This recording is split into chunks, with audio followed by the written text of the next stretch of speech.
Good morning guys. आज होता vlog number 2 in Pune. आत्ताच झोपेतून उठलो, पण यार आंघोळ नाही झाली तरी कसला फ्रेश दिसतोय मी. आजच्या गावात आपला तर विषयच नाही भाऊ. झोपेतून उठल्यावर पहिलं काम ऑफिस लॉग इन. ऑफिसचं काम करताना जरा फ्री वेळ भेटलाच होता तर म्हंटल आज आंघोळ करूनच टाकू. कसं आहे ना, बिना आंघोळीचं फ्रेश दिसलं म्हणून काय झालं, आंघोळ तो करणी ही पडे की लाडले भेंडी. हा काय विषय, उन्हाळ्यात पुण्यात पाऊस पडू राहिला. यायला नाशिकच बरं होतं. नाही नको नको, नाशिकचे सारे रस्ते करून ठेवले, पाऊसच बरा.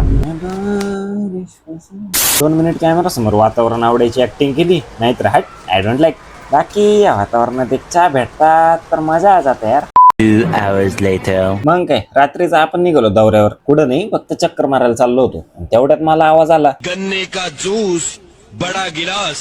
मग काय मस्त बडा गिलास गन्ने का ज्यूस संपवला आणि मनाला मस्त असं थंडा थंडा कोलकोल वाटलं ना भाई. आईच्या गावात काय सांगावा. मग काय पुन्हा एकदा तुम्हाला माझं असं सुंदर सुंदर थोबडं दाखवलं आणि आपण निघालो होतो घरी जायला. 1 to 1 करत आपण पोहोचलो घरी. आणि आजच्या या ब्लॉग मध्ये आपण ठेवूयात इतकंच. आपण भेटूया नेक्स्ट ब्लॉग मध्ये. Till then Tata.